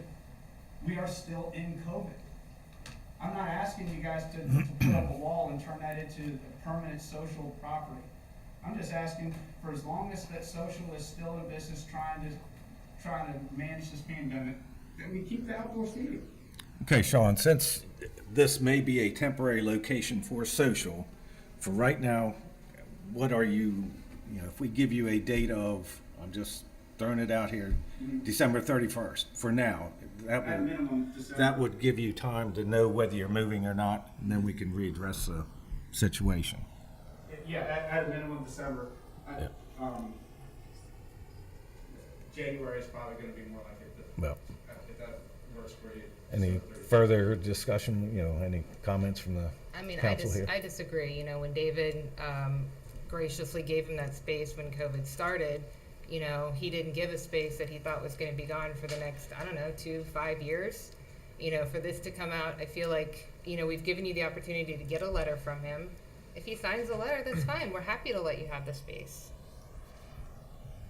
I can't force him to sign a letter. I can't force him to agree with. I'm sorry, I guess I misunderstood. I didn't realize David graciously gave that space to us. I thought it was the sidewalk. I thought that the town had control of the parking spaces. I believe it was, Lachelle went in and talked to him. Well, the town does own the parking spaces, but we gave him the opportunity to if he had an issue with it, certainly. And what did he say at that time? He was fine with it. He said, I'm happy to help a small business that's in need and try to get them through COVID. But nobody knew at that point that COVID was going to last as long as it has. And, maybe if we put this in writing back when this originally happened and said, hey, David will let you have that parking space, or David won't oppose you taking that parking space, for the next 12 months or whatever, then all this would have gone away. All we're trying to do is get something concrete so that we're not sitting here 5 years from now still battling about this. Can I ask a question? Sure. We're doing land swaps and all this kind of stuff, and the cleaners is interested or willing to give a parking spot, and they have one that they're happy to give up. What if David took the cleaner spot and they just swapped it? And then you could get a letter in writing that said that the cleaners was giving their spot to David's. And then there was a swap. Then everybody's happy. But that spot's not just for David, it's for anybody who wants to park there. The spots are not reserved for anybody. Right. I'm Charlie Brett. I've been around town all my life, over town council, planning, zoning, and all that other stuff. I hate hearing this. Neither one of them. Your business owner, your brother's not here. Are you representing him? Sure. Well, do you have a letter to that effect? I know verbal. I'm representing him. I see the way that another human being is treating another human being, and I don't like it. It hurts my feelings. It's obvious to me there's a lot of personality problems here, and I don't think it's going to be resolved here. They're both good, vital businesses to this town. I've done business with David since the day of. We'll just go ahead and store again for 12 years. Sean runs a good business. He's expanding it. Sounds like he's gonna probably be moving, and I know some of those details because he and I have talked. Pick a date, December 31st. Call back the end. It gives him time to plan on what he's gonna do. He'll probably know where he's moving by then. Maybe he'll know what he's gonna do with social plus moving or whatever. But that gives 3-4 months for everything to be resolved, which is a lot faster than the 18 months we've been into the tuning curve to slow this thing down. So, I mean, just set a date like that. Sean, I hope it works out for you. If it works out for David. You know, it's unfortunate it's come to this, but it's not doing any good for people to sit here and point, slang, and make accusations, and I got videos or whatever the case may be. That's just hurting both your businesses. So just real quick, I just want to say everyone that knows me knows I highly support outdoor seating. I've loved it since day one. I try to support all our businesses. I go out there, my wife and I, we love it. Yes, the confrontation between the two businesses, it kills me right now to see that, to see them both upset with each other. That's the last thing I want. I would love to see this work out. I would love to see the outdoor seating remain. I would love David to be happy. I would love Sean to be happy. I support David. I support Sean.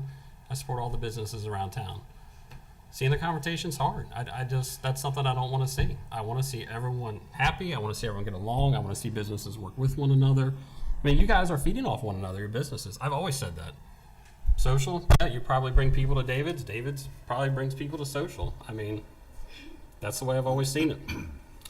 So, I mean, Mr. Breck out there, I do agree. I mean, yes, we need to set a date. We probably need to revisit this again. Sean, maybe you'll know your future, where you're going, what you're doing, where you're moving. I mean, but I just would love to see the confrontation go away with it and everyone just work together on this somehow. I just don't know how everyone can meet and get together and talk about it.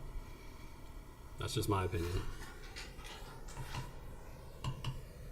Any other comments? I mean, I'll echo exactly what Jay said. I fully support outdoor seating, and I get what you're saying, but at the same time, every time we have an event just came up earlier, and I was trying to figure out other ways to expand it to other businesses. I think all of us have tried to be as accommodating, and to echo what Mr. Breck said, that it's just this confrontation between this and a boat. Who would have thought were the two challenges? But I do agree that I think that it needs to go down to one space, the space, and that we set a deadline and try and determine when that would be, unless you and the other business could work out an arrangement where we kind of get both support. I don't know if that'll happen, but I support setting a date and sticking to it today. Well, when it comes to outdoor seating, like, I know cold weather, it's less. So, I mean, what are we talking for people sitting outside, though? I mean, I'd be more than happy to refer to the girls that are in here. Outdoor seating for social grows in October. People, and actually, it's funny, Joe and I were just talking the other day about summer used to die in town. Not die, but we saw a downturn. No one really used to come out into town in the middle of the summer. They'd rather go on the water.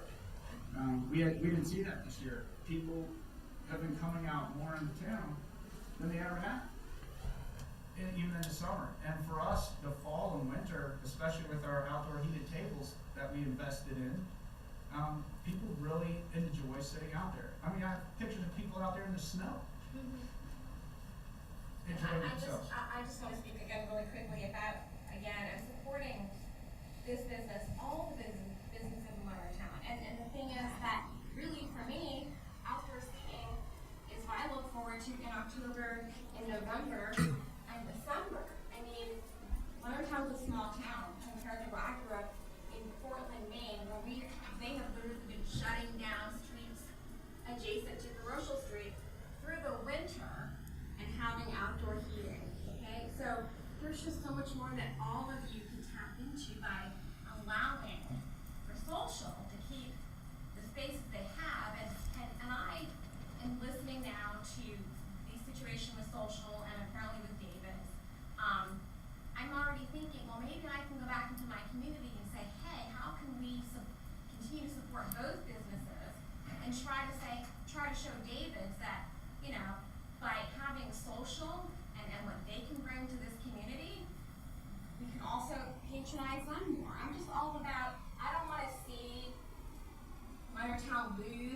the momentum they've gained with these local businesses.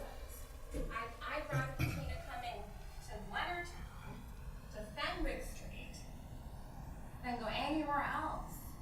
And I'm just one of several, from the Forest Farm community, from the Plymouth Grant community, and people I run with, I walk with, I'm visible in this town, and I just want to end by again saying, please reconsider and just continue to support the businesses, support social, with the vision that they continue to have for Leonardtown. And I'm gonna continue to come to more meetings because this is important as a community member, to have this opportunity. And so thank you for allowing me to speak. Thank you. Could extend the deadline and give Sean some more time and, the whole situation more time. I think somewhere some of us need to do a better job of mediating this thing, and maybe instead of you said, he said, and everything, maybe we can find some angles to bring everybody together and figure it out. For the record, I wasn't planning to go down that road on he said, she said. I was trying to stay positive, and like I said, I'm not for hurting other business, or I would have made it public. I would rather work together with somebody than work against them. Actually, I believe the first time I ever met you, Mary, was at a meeting at Social, discussing shutting down Fenwick Street and working with all the businesses to do an event for something to do with Christmas. I have an amazing working relationship. I think, actually, I saw something from the bookstore in here. I still have your bookcase in Social. When all the businesses shut down for COVID, and we were still open because we allowed you to go, I had the books from Fenwick. I had them bring books in so that they could still sell books out in front of Social.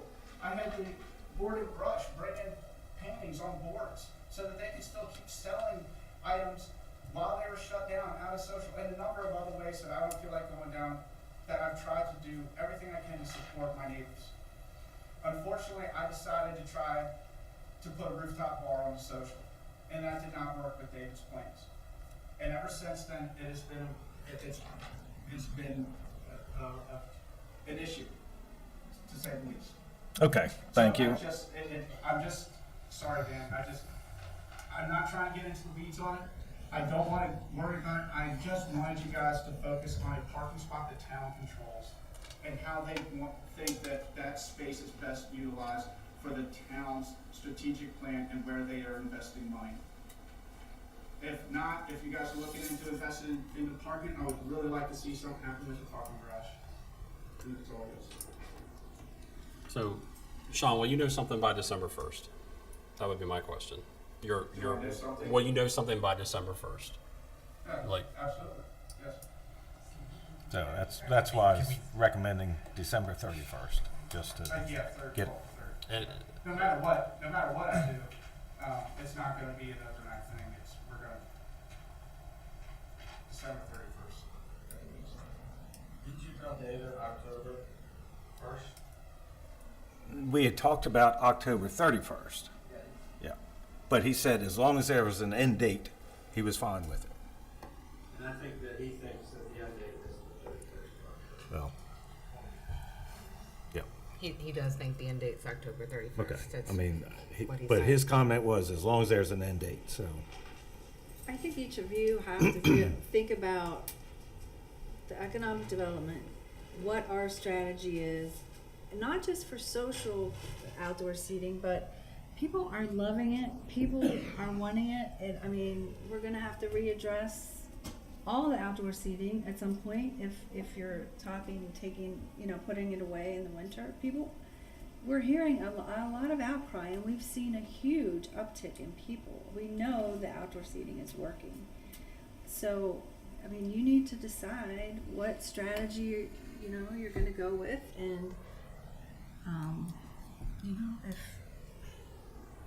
you're just going to have to decide what date works for you. Sean has asked for December 31st. David, I guess, wants October 31st. You have to make a decision and figure out. But you all control the parking. It is not a designated space for each person. So you're the ones that have to make the decision. So I get there's going to be a lot of frustration.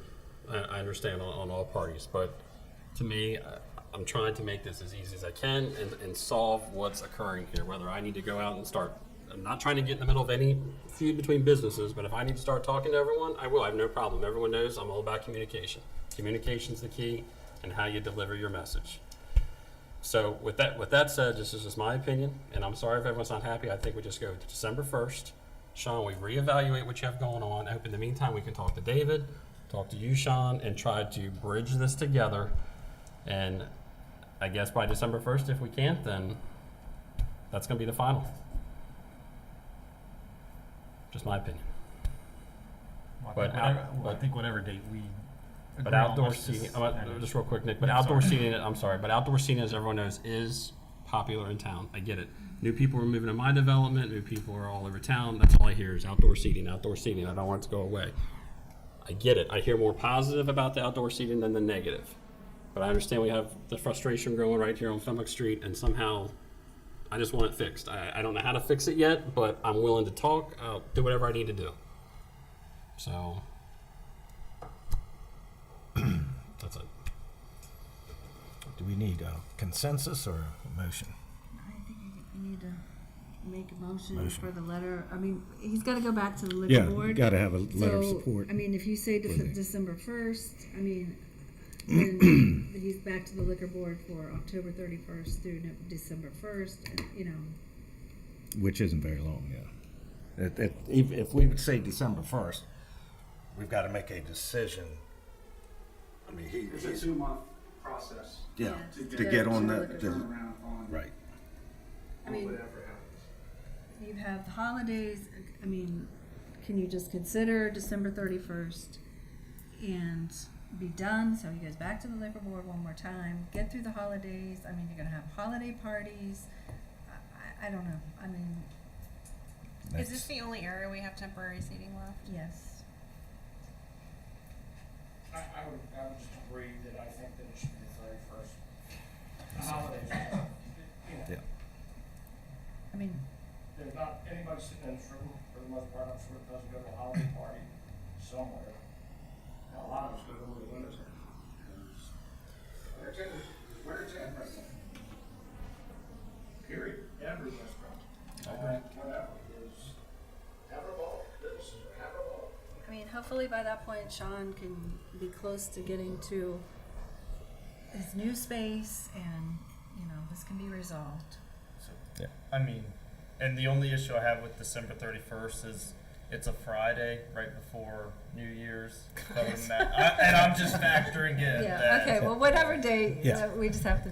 Okay, that I would either move it to January 2nd or December 1st. Yeah, January Or, I'm 2nd. just Yeah. saying. Yeah. Makes sense.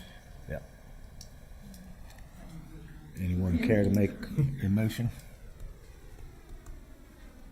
for January 2nd?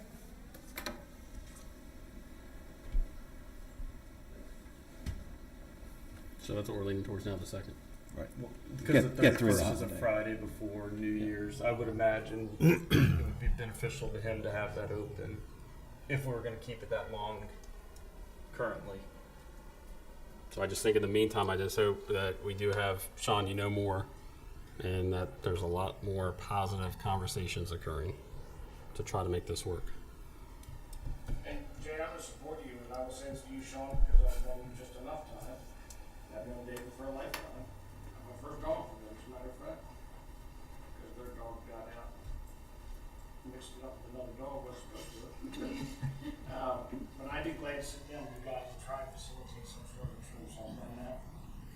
In a lot of cases, with business owners or other people, sometimes you got to draw a line in the sand and say, okay, we have to stop here, go forward, try and fix what you did behind you. But I'd be glad to work with you and David and Jay. I think we would be great for that too. And we can come up with a solution that everybody's happy. Just think about it, Sean. If you're interested, we can talk to David. Oh, yeah, I mean, I talked to him the other day, so, or trying to. So we're talking to him. So my understanding is this is it. Like whatever date we pick, we're not bringing this back. Like once January 2nd or December 31st comes, that's it. I would never say I would- never. Well, hopefully, But it would have to come hopefully back. it would not have to come Yeah. back. Let's put it that way. Right. Okay. So the October 31st date is not, you're not holding your word to that you told me. He told me, I said, we're looking at October 31st. And he said, as long as there's a end date, he's fine.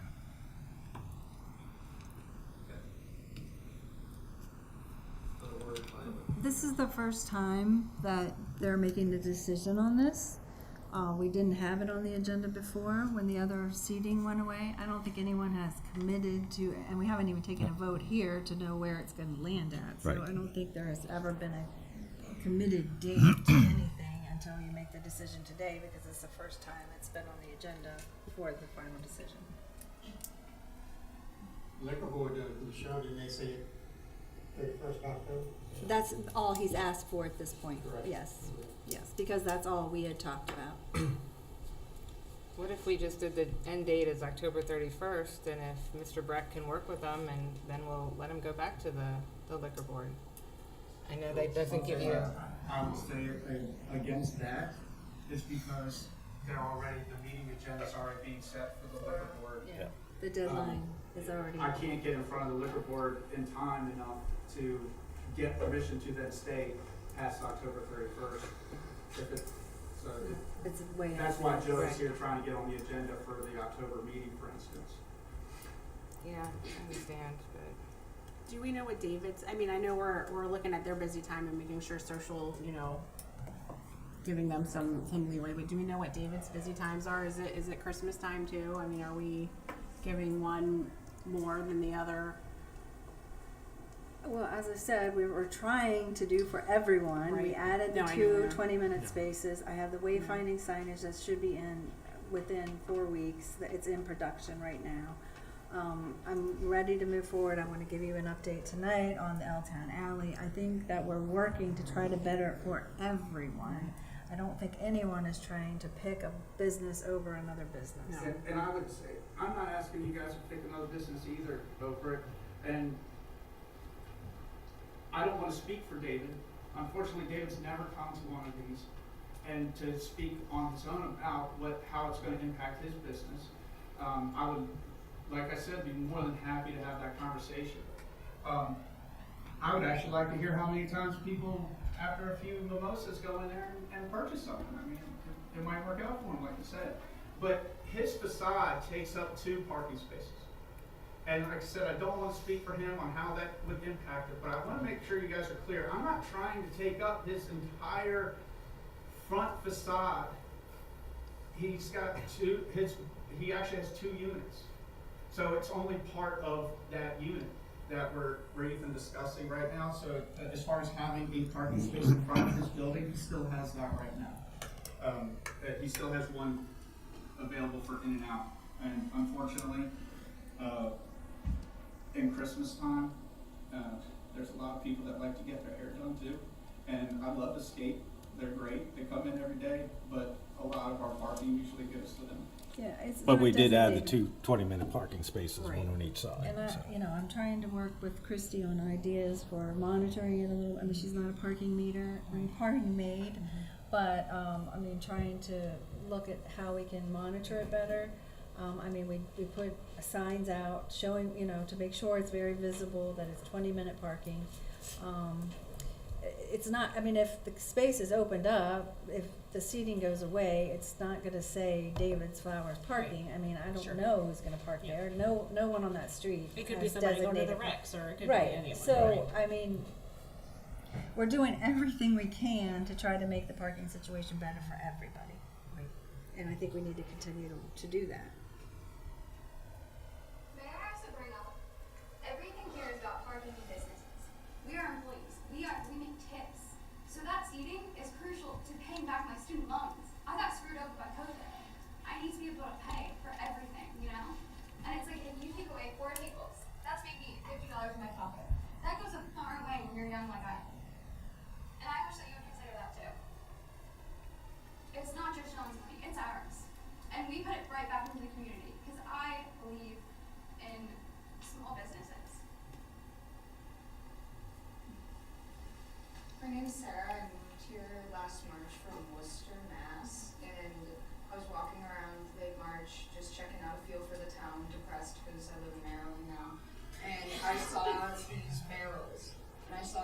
to David's Flowers. I was like, oh my God, he used to be a florist. I love it. Coffee. Didn't even see the social sign. I went over, I took a picture. I thought the barrels were David's Flowers. I walked up and I saw that David's was open, but I told myself, I'm like, that's David's dungeon. What's going on in there? I don't see flowers. It says open, but there's no lights on.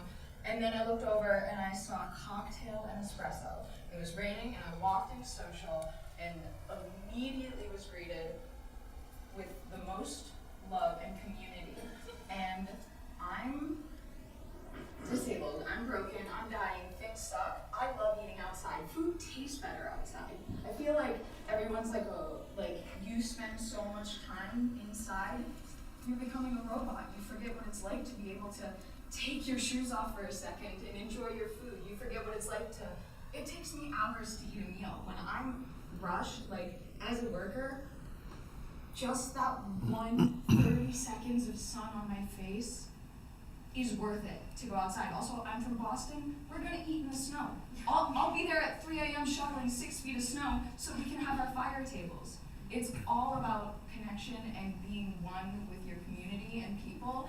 And people can learn that there's a parking lot behind there. People, like, if you get rid of those tables, like Grace said, you're getting rid of thousands and thousands of dollars coming into, which we will happily give back. And also, my one suggestion, maybe pick it up from Rex a little bit, but maybe if we just got Davidson string lights, then it would help make it a little more inviting. I still never stepped foot in David's Flowers because I've never felt safe, but I immediately got the warmest hug from social. So I just want you to know, as an outsider, I was like, oh yes, yikes, no, okay. So I definitely know people go to David's like, what is this? And it's because they're already at social. That's my Boston point of view, but that's it. People stay in front of their own businesses. That's where they belong. That's their spot. Let them stay in front of their own businesses. That social spot, let them stay there. Let David stay where he is. End of problem. No Put problem. down lights or something. I think you should illuminate it with this. Christy, you have to leave in like I was gonna say, we need to bring this up here. Anyone care to make a motion?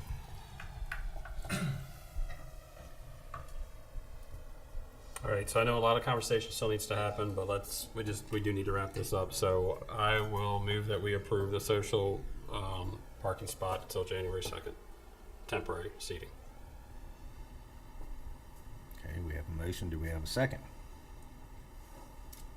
All right, I'll second. Okay. Further discussion? Those in favor? Aye. Aye. Opposed? Nay. Okay, motion carries 3-2. Thank you very much. Thank you, guys. Okay, just quickly, I had just a little update. I said the wayfinding signage is on order. We've gone through it over and over again. It looks really great, and I'm excited to get that installed. L-Town Alley, I've been doing a lot of work on the budget, and my plan, unless you tell me otherwise today, is to go ahead and start working on, we're about $175,000 short. We have grants in for more than that for other projects that we have put in the budget. For instance, the $99,000 that we budgeted for the promenade at the wharf, and if we get this other grant that would pay for that, we could always move funds to L-Town Alley to finish the project. We also have a $50,000 grant we're anticipating hearing any time that could pay for the consulting that we just approved, and we had already budgeted for that, so that could be money that could be shifted where we have a shortage. We have the $225,000 grant already. We have $100,000 that budgeted for the art. I've been through, we added a 10% addition to all the estimates we got before because the expenses just keep going up. But I'd like to get the project started. The sections that we can afford right now, we have money. We got a $25,000 donation from Quality Built Homes for the art. I have another from talking with someone at the First Friday. Terry and I set up a booth. They're going to donate to the art as well. And then yesterday I talked to someone else who wants to donate, and I haven't started with the campaign for sponsorships. So I think we can come up with the money for that that we don't have already budgeted for the rest of the project. But I'd like to go ahead and move forward with what we do have, and get the project started, and then really do a major campaign for sponsorships, and also the grants that we're going after to try to free up money from other projects to go forward with it. So I think there's a lot of excitement, and a lot of people really want to start seeing that move. And so I'm going to plan on going ahead with what we have, the money budgeted for, even though we don't have the entire project budgeted. We do have some options. Any concerns with that? Or? As you know, we had the trolley at the first Friday for September. We had over 500 people rode the trolley. It was just amazing. We had the route through Leonard's Grant and Clark's Rest, so people were getting on there, going to the winery, going to Shepherd's Old Field, going to downtown. We are paying once again through Arts and Entertainment for October 1st Friday, so we are still going to have it. And then for the two events, Veterans Day and Christmas on the Square, we'll be using the two bigger trolleys for shuttles. But I just got an email today from someone, please, my son loved it, are you gonna keep, so we're gonna keep talking with the owner and try to see what we can come up with for next year on a more permanent basis. But people are just absolutely loving it. People came to town that night just to ride the trolley, so it was very successful. Actually, we talked about it at the LBA meeting, and some of the businesses talked about sponsoring it to help pay for it. Right. We want to, before we go out for sponsorships, really have a program put together, know what the costs are going to be, and know how we would fund it on a more permanent basis, at least through good weather, that sort of thing. And then finally, the Route 5, there was a letter in your box that we sent to State Highway, to the secretary and to the delegation for an update, and try to get them to clean up the area and let us know what's going on with the project, because we have had no communication, and I heard back from the secretary immediately. He was going to look into it, so we should hear something right away. Because the lady it went to is no longer with the state. Right, the district engineer is going somewhere else, but I sent it to the secretary as well, and last time we sent one in March, he responded immediately, and he did this time as well, so hopefully we'll hear an answer back shortly. That's all I have. Okay, moving on to my report then. Ellen, anything from LBA? Do you need to leave? 2 more minutes. Not really. I just wanted to say that this is really, I feel like, Charlie, this is really very sad to hear. As president of the LBA, my goal is to make sure that these businesses work together. Personal anecdote, Friday after the LBA meeting, I went down and had coffee with a friend at Social, and I went into David's and bought flowers, $100 to send to that friend's mother's funeral. So I don't see any reason why it can't work out, and that's the goal, is for everybody's business to thrive. I'm glad that you guys were trying to make it work from your side. I know we've talked about this at the LBA meeting about parking and trying to get your employees not to park right on the square and stuff. If the next information goes out to the LBA, could you reinforce that? Yeah, we say that every time. Okay. This whole parking thing is a mindset. Yeah. Yeah. People are used to parking right in front of their businesses, and they're not going to be able to do that anymore. And it's a function of, we've talked about this too, it's a function of the success of the town. The fact that there's limited parking, more people want to be there, and there's parking for it. That's a good problem to have. That's exactly what we want. So, yeah, I truly think this is a personality issue. It's not as much a parking issue as it is a personality struggle, and I hope we can make that work, Charlie, because these are good people. These are both good people. Understood. These are both good people with solid businesses that belong in town. Okay. Thank you. The only other thing I wanted to mention is Jeff Buckler did send me a text the other day saying that he got the report from the state saying he can tear down the Longobardi apartments. He's got it scheduled, I think, for the 25th with AB&H. Great 25th news. of September? Yes. Yep. It is great news. Something like that, yeah. Yep. Exactly. So, all right, that's all for my report. Oh, Bank of America, just to let you know where that is. It's that parking lot. The title issue is the parking lot behind the church.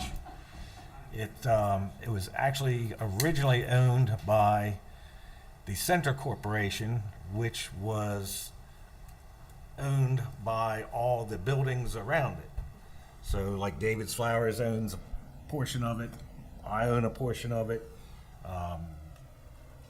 Good Earth, I mean, not Good Earth, the Hair company. hair company, yeah, actually not the hair company, but where Social is.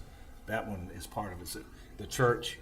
So it went up for tax sale in 1985 when Kennedy Abel was still the bank manager. He took it to the tax sale, or went to the tax sale and bought it. He retired right after that. So you got to wait 1 year and 1 day to take ownership of it. Bank of America, Maryland National Bank at the time, didn't follow through. Somehow or another, the address got changed to their address. So they've been paying the taxes on it since 1985. And they've sent all of us owners, the bank has sent us an agreement to sign saying they won't go back and charge us the back taxes and stuff if we agree to sign this agreement now. No one's going to sign this agreement, I don't think. I know David said his attorney just said ignore it. We can't just ignore it, but I've asked Tony with the town to come up with a cost of what it would be to improve that property because it needs a lot of work. So I've asked Bank of America if they would do the improvements on it. So, but I'm looking for a cost now. So that's why that hasn't been sold, and at least we know now what the taxes or the title issue was. So, okay, that's all my report. Events, Tyler. All right. So Sam Grow performed at the Bell Motor Company after due to inclement weather on August 22nd. A great turnout of around 200 people. Then on Sunday, August 29th, following continued the Summer Music Festival, Philip Michael Parsons performed at the Port of Leonardtown Winery to 150 attendees. And this Saturday, September 18th, from 3 to 6 at Port of Leonardtown Winery is Robbie Booth. This past weekend was the St. Mary's County, I keep saying wine festival, but there's the food Taste of St. Mary's. Well attended, walked around, had a great time. I didn't get to try everything, but I saw a few people around, and perfect weather for it. I saw Dents ended up winning the best food or best entree. So great event. Upcoming events is we have the Trick or Treat on the Square October 23rd. Veterans Day Parade November 11th, Christmas on the Square November 26th, and then Santa Meet and Greets December 14th and 18th. So getting ready for the holiday season and those events to follow. But that was. Oh, we just even talked about that. Yeah, Amish Outlaws. Be there too early in the game. We have to confirm those. We have to get permission of them. But Yeah, but Amish Outlaws for that event October 16th. But that was everything. Okay, thank you. Nick, Community Development and Planning. All right, thank you, Mayor. I really don't have much to report. We had 7 UNOs issued and 23 permits come through, so things are working. And likewise, as Tyler mentioned, I was also able to attend Taste of St. Mary's, so it was a great event, and gorgeous weather, some great food, so it's a good time. But I think that's the busiest one we've ever had. Since I've been. Really? That was busy. Well, they moved it to Saturday this year, I think, which helped it because it was always running up against NFL that same day also. And we need to plug Frogtown. Yes. Tell us Ice about cream Frogtown. everywhere. Come get some. Sold out first weekend, right? Yep. Good for all yeah. That's all I had. Thank you. Okay. And Christy had to leave to go get her son from daycare by 6. And Jay, Southern Maryland Municipal Association. Just a couple things. The Southern Maryland Municipal Association meeting will be here at our town hall Wednesday at 6 o'clock. And then the meeting will actually start at 7. Terry, thank you for working on that. I know it's been a lot of back and forth and me trying to communicate with you, getting it straight. I just recently attended my Maryland Municipal League Board of Directors retreat. That was in Salisbury. That was the 8th, 9th, and 10th. That was a good meeting. We just focused on the vision of MML, pretty much our future, where we're going. And October 10th, 11th, and 12th is our fall conference, and that's going to be in Turf Valley this year. So plan on attending that as well. Okay. That's all I have. Thank you. And Mary, Business Development and Retention. I want to give a huge thank you to the Rex. I did a surprise birthday party for my 16-year-old, or my now 16-year-old, a couple weeks ago. I tried to reach another local business here, tried 6 days in a row to get a hold of them. Finally, at the last minute, I texted Joe. I was like, can I have the party at the Rex? You guys were fantastic. I just can't say enough good. And they came up and they made up all these mocktails, and the kids thought they were such hot stuff. They were going up to the bar and ordering a Sweet 16. And my father-in-law was like, man, these things are awesome. So he enjoyed the mocktail. So really, truly, thank you, Joe. It was fantastic. Also want to echo the Taste of St. Mary's. What a great event. And then, I told my husband what a fantastic way to wrap up September 11th. I got to go to the Clements Cuties game, which is phenomenal, to watch those guys out there. In fact, I have the calendars in my office if anybody's looking to buy the calendars. Believe me, you just laugh the whole time you're there. I don't know why it's not televised. I don't know why we haven't found somebody to televise it, because it is a fantastic event. Watching this group of guys, of people, guys and girls, that are supporting these kids is just amazing. And I left and I said, what a great way to spend September 11th. So thank you very much for that, and that's all I have.